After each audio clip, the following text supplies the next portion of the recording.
Evangelho de Lucas, hoje é o capítulo de número 9. Então, após um tempo com seus discípulos, Jesus quer saber como eles se sairiam sozinhos. Daí ele lhes concede poder e autoridade para anunciar o reino de Deus, curar enfermos e expulsar demônios. O verso 1 e 2 nos diz assim: tendo Jesus convocado os 12, deu-lhes poder e autoridade sobre todos os demônios e para efetuarem curas. Também os enviou a pregar o reino de Deus e a curar os enfermos. O propósito de Jesus fica bem claro, é poder anunciar o reino. Muitos cristãos desejam o poder de Deus apenas para o benefício próprio. Ao ouvir sobre os milagres e ensinamentos de Jesus, Herodes então ele fica intrigado. Versículo 9 nos diz assim: Herodes, porém, disse: eu mandei decapitar João. Quem é, pois, este a respeito do qual tenho ouvido tais coisas? E se esforçava por vê-lo. Do verso 10 ao 17, nós vamos ver aqui a primeira multiplicação de pães e peixes.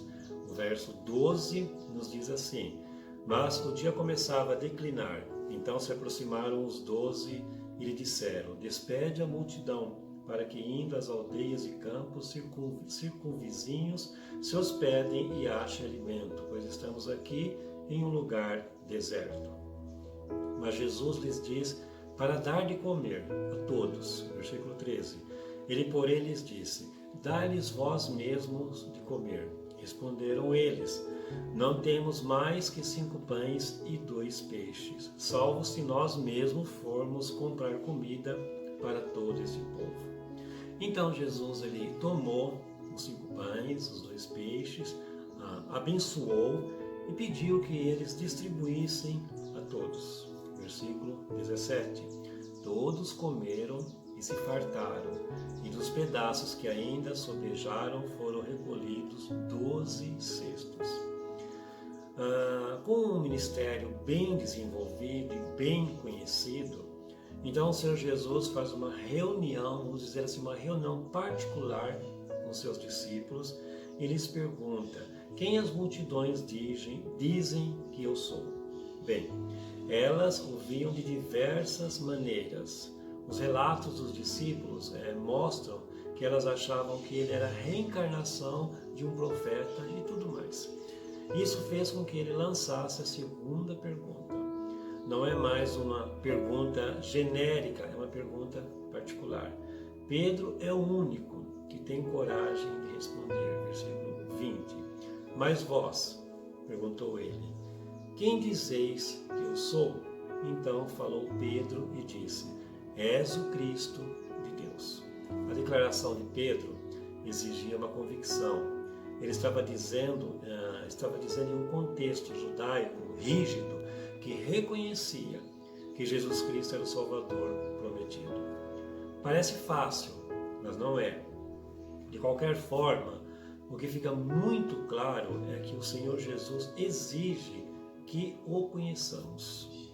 Ele quer que tenhamos claro quem Ele é e qual a sua importância para toda a humanidade. Conhecer Jesus Cristo e ser seu discípulo exige prioridade e isso, consequentemente, exige também renúncia. Muitas pessoas se colocam à disposição para seguir ao Senhor, porém, quando é o momento em que eles devem fazer as escolhas, desistem. Versículo 23 nos diz assim: dizia a todos: se alguém quer vir após mim, a si mesmo se negue dia a dia, tome a sua cruz e siga-me. Jesus não nega a necessidade de crucificação diária. Uma vida de morte e renúncia marca a nossa jornada até a nossa pátria celestial. Versículo 24 diz assim: pois quem quiser salvar a sua vida, perdê-la-á.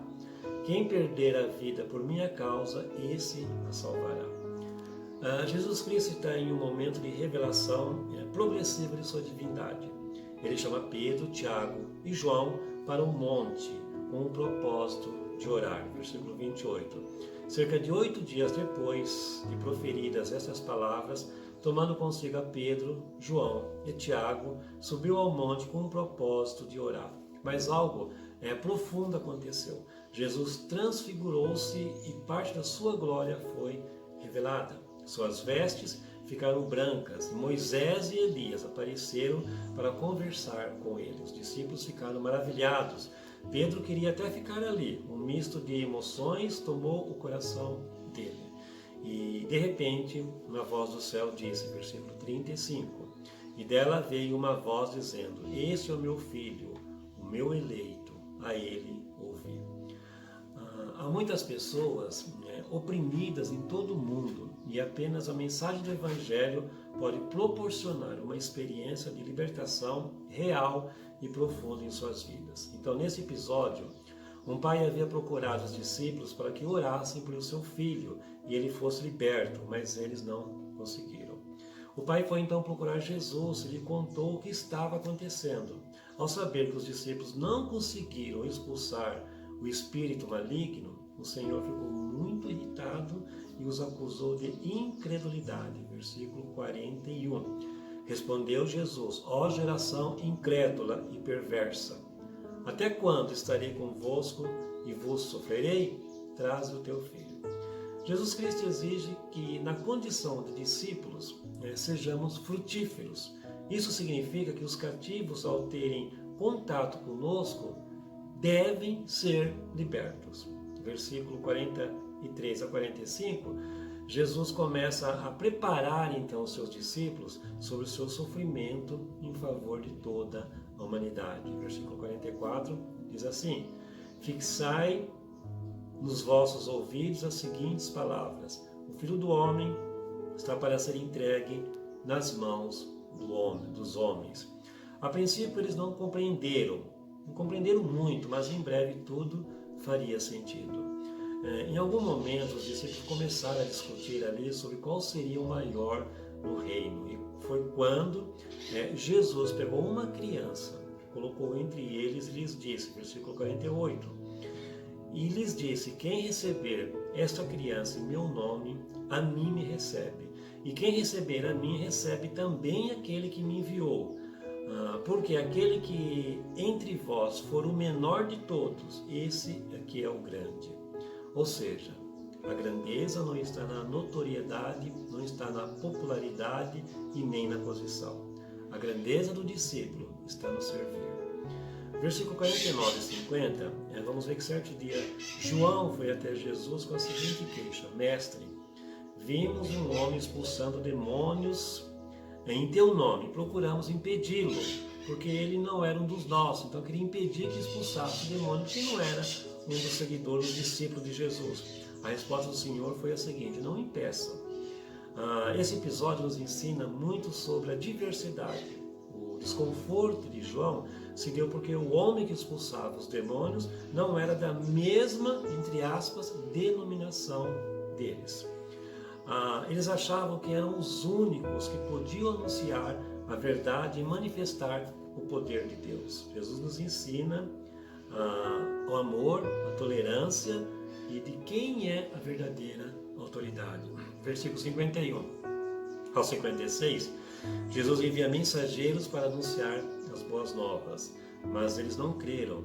Então eles foram até Jesus com a seguinte proposta: Senhor, queres que façamos cair fogo do céu para destruí-lo? O Senhor foi incisivo na sua resposta, versículos 55 e 56. Jesus, porém, voltando-se, os repreendeu e disse: Vós não sabeis de que espírito sois, pois o Filho do Homem não veio para destruir as almas dos homens, mas para salvá-las. E seguir então para outra aldeia. Ao pregar o Evangelho, nós não devemos fazer as pessoas terem medo do Evangelho, mas sim a fé. Sendo assim, o Senhor Jesus reforça o discurso do amor ao próximo em sua pregação. Muitas pessoas acham que seguir a Jesus Cristo, ou então os seus ensinamentos, é algo facultativo. Vou se eu quero, mas enganam-se. Ao seguir Jesus, todas as áreas da nossa vida se tornam secundárias.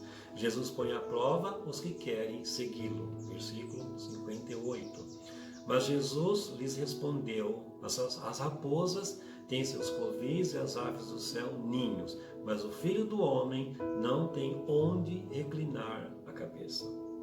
E para nós terminarmos a leitura do capítulo de hoje, no versículo 62, eu queria que você prestasse muita atenção neste versículo. Diz assim: mas Jesus lhe replicou: ninguém que tendo posto a mão no arado olha para trás é apto para o reino de Deus. Aquele que começa a obra do Senhor não pode parar e olhar para trás, desistir, porque não está apto para o reino de Deus. Que Deus te abençoe, que a paz do Senhor esteja com você e esteja no teu lar.